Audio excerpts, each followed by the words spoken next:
après 2 ans. Donc, on se réunit en présentiel pour ce congrès-là.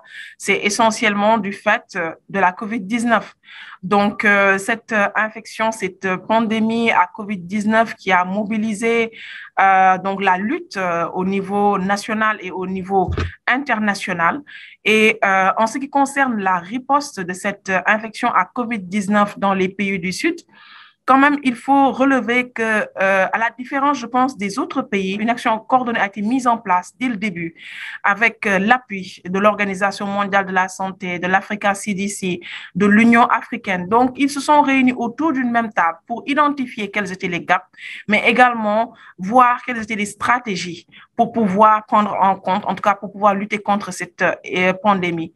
Et on a vu qu'il y a eu un appui sur le plan financier, sur le plan logistique, mais également une augmentation de la surveillance, une augmentation des capacités de surveillance avec la formation d'épidémiologistes, une augmentation de la capacité litière, mais également un appui sur le plan laboratoire, avec aujourd'hui plusieurs laboratoires, tous les pays qui sont capables de faire le diagnostic.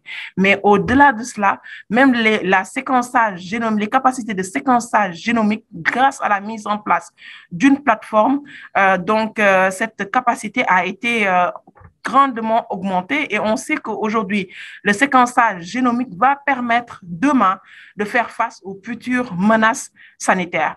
Tout n'a pas été si rose dans cette prise en charge, dans cette riposte contre la COVID-19 au Sud. Il y a eu des difficultés. Je pense que parmi les difficultés, on a eu un problème en ce qui concerne le dépistage des cas. La plupart des patients, ils viennent dans les structures sanitaires quand ce sont des cas graves. Quand on regarde le pourcentage de personnes dépistées en Afrique, le pourcentage, il est faible. Donc, on a eu un problème, une rupture de kit, les délais des résultats, les tests de diagnostic rapides, notamment antigéniques, sont arrivés un peu trop tard durant la 3e vague. Et celle-ci est probablement responsable, je pense, d'une sous-estimation de l'épidémie à COVID-19 en ce qui concerne l'Afrique. Et on a vu tout dernièrement une publication, en tout cas, qui a été faite en milieu autopsique, où la prévalence des décès dus à la COVID-19, en tout cas des tests positifs, était de 38%. Donc, ce qui pourrait éventuellement mettre en cause, en tout cas, les chiffres qui sont avancés au niveau de l'Afrique. D'autre part, les problèmes auxquels on a été confrontés, on le sait, la vaccination. C'est vrai qu'il faut saluer les initiatives, notamment l'initiative COVAX, l'initiative africaine pour favoriser et également augmenter l'approvisionnement des pays, pour augmenter la couverture vaccinale en ce qui concerne la COVID-19 dans les pays du Sud.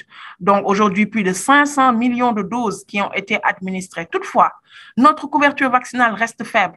On a une couverture vaccinale de 15%.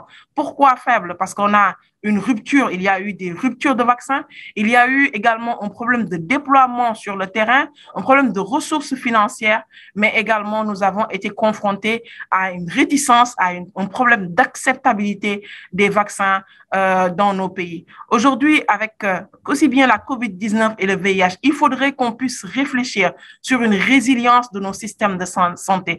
Il faudrait que l'Afrique puisse réfléchir également sur un financement de ses politiques de santé, mais également sur des programmes qui sont horizontaux. Il faudrait qu'on puisse briser les barrières entre les différents programmes et s'asseoir autour d'une même table pour vraiment lutter contre les différentes épidémies, les différentes endémies, mais également les futures épidémies auxquelles nous serons confrontés.